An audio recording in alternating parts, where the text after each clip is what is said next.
Bonsoir Pascal. Bonsoir Estelle. La Lune est l'objet d'une exposition au Grand Palais à Paris. Oui. Alors elle s'intitule « Des voyages réels », on vient d'en parler juste avant vous, aux voyages imaginaires. Alors Pascal, qu'est-ce que cela veut dire? Alors les voyages imaginaires, bien sûr, ce sont les voyages intérieurs des artistes de tout temps. La Lune a inspiré les artistes, on l'a vu, Méliès pour ce court-métrage magnifique, mais aussi évidemment les sculpteurs, les peintres, alors notamment les surréalistes belges. Vous l'avez vu sans l'avoir vu peut-être, la Lune est présente dans beaucoup de tableaux de Paul Delvaux qui peint ses gares avec ses femmes nues ou ses petites filles, ou aussi chez Magritte, alors qu'il fait plein jour, eh bien, il y a des lunes qui sont là. Mais la Lune n'a pas toujours cette connotation poétique et positive, et je vous propose de le découvrir dans le reportage de Luna Guépadawan. Dans l'Antiquité, la Lune est une déesse. Cette statue grecque du IVe siècle après Jésus-Christ représente l'astre avec ses trois visages. Sa face bienveillante, qui veille sur les amours, qui veille sur l'humanité, qui est le luminaire d'une certaine façon de la nuit, qui éclaire la nuit, avec sa face de transformation, de fertilité, d'inconstance aussi, c'est-à-dire que la Lune est toujours là mais toujours différente. Elle est le symbole donc du changement et du renouveau. Et puis sa face sombre, sa face funèbre, qui accompagne les suicidés, qui accompagne la mort. La Lune et la mort se retrouvent d'ailleurs dans cette toile poétique de Marc Chagall. Il se représente ici avec Bella, l'épouse qu'il a adorée pendant toute sa vie. Or, Bella est morte quelques années avant. Elle est morte en 1944 et ce tableau date de 1949. Donc c'est un tableau très mélancolique. Il y est question d'amour, mais il y est aussi question de mort.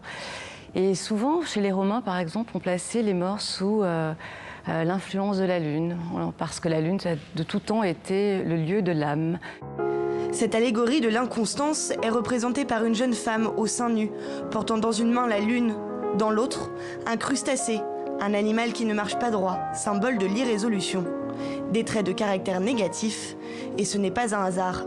Il se trouve qu'à partir du XVIIe siècle, les femmes se mettent à avoir un rôle plus important dans les sociétés occidentales. Il y a les salons, elles font des études, et on a comme l'impression que tout d'un coup, elles se mettraient à faire un peu peur aux hommes parce qu'elles commencent à avoir plus de pouvoir, et tout d'un coup, on les qualifie de lunatiques, d'inconstantes, d'irrésolues ou bien d'impermanentes.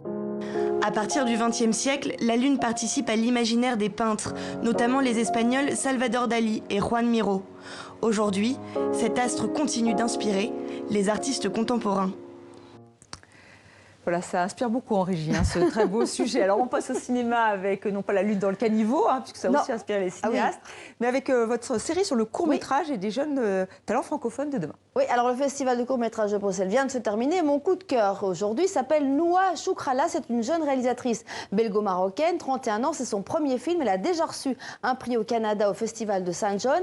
Alors le décor de son festival, de son court-métrage, pardon, c'est la natation synchronisée, un peu comme Le Grand Bain de Gilles Lelouch. Les deux films n'ont rien à voir, ils racontent deux histoires totalement différentes, et je vous propose de partir à sa rencontre avec des extraits du film. Amine s'entraîne pour la compétition, mais il rêve de natation synchronisée. Sophia, on tient et on continue. Un secret qu'Amine n'ose pas révéler à son père, jusqu'au jour où, dans la buanderie, il se lance.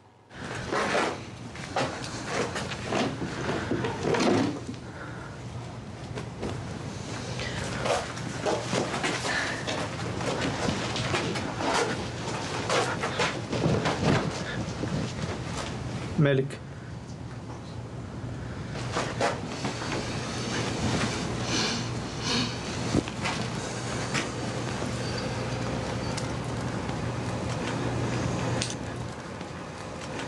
خرج خرج عليا. أبا خرج من عندي. Amine est-il homosexuel? La réalisatrice n'y répond pas et va bien au-delà. J'ai fait exprès de ne pas répondre à la question parce que son identité sexuelle ne dépend pas de son identité artistique, sportive et de sa personnalité. C'est deux choses séparées.